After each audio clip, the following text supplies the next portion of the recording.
ফেসবুকে লাইভ তো আমরা সবাই করতে পারি, কিন্তু আপনি কি জানেন একটা লাইভ ভাইরাল করতে হলে বা সাজেস্টেড ফর ইউতে নিতে হলে কোন কোন দিকগুলো মাথায় রেখে লাইভটা করা উচিত?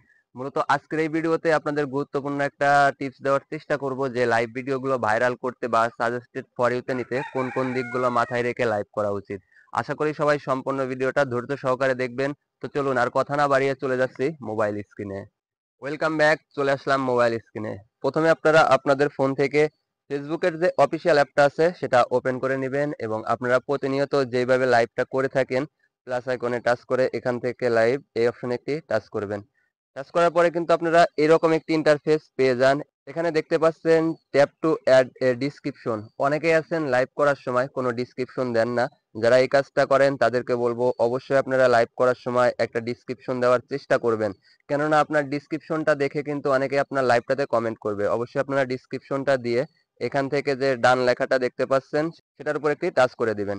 আর একটা কাজ অবশ্যই সবাই করবেন, গুরুত্বপূর্ণ একটা কাজ, সেটা হচ্ছে এখানে দেখতে পাচ্ছেন যে টেক্সট বলে একটি লেখা আছে।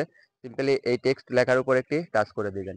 আপনি যেই দিন যেই বিষয়টা নিয়ে লাইভ করবেন অবশ্যই চেষ্টা করবেন সেই বিষয়টা এখানে লিখে দিতে। তো আমি আপনাদের দেখানোর জন্য এখানে লিখে দিলাম ভিডিও ভাইরাল করার উপায়। তো আপনারা লিখে দেওয়ার পরে এখানে যে দেখতে পাচ্ছেন বড় হাতের এ এবং ছোট হাতের এ, এই অপশনে একটি টাচ করবেন। টাচ করলে কিন্তু এই লেখাটার ব্যাকগ্রাউন্ডে একটা কালার অ্যাড হয়ে যাবে। তো সিম্পলি আপনারা এখান থেকে উপরে দেখতে পাচ্ছেন যে ডান লেখা আছে, সিম্পলি সেটার উপর একটি টাচ করে দিবেন।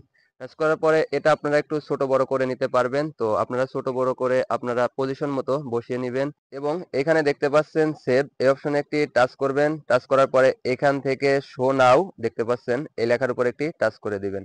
টাচ করার সাথে সাথে কিন্তু স্ক্রিনের উপরে এই লেখাটা থাকবে আর এই লেখাটা দেখে কিন্তু অনেকেই আপনার লাইভটাতে ক্লিক করবে। যত বেশি ক্লিক হবে তত কিন্তু আপনার লাইভটা ভাইরাল হওয়ার সম্ভাবনা বেশি থাকবে এবং সাজেস্টেড ফর ইউতে যাবে। এক কথায় এটা কিন্তু একটা প্রফেশনাল লেভেলের লাইভ ভিডিও হবে। তো যেই টিপসটা দিলাম আশা করি আপনারা এটা ফলো করে লাইভ করার চেষ্টা করবেন। আশা করি আগের তুলনায় আপনাদের লাইভে অডিয়েন্স অনেক বেশি আসবে। তো এই ছিল মূলত আমার আজকের ভিডিও। সবাই ভালো থাকবেন, সুস্থ থাকবেন। আল্লাহ হাফেজ।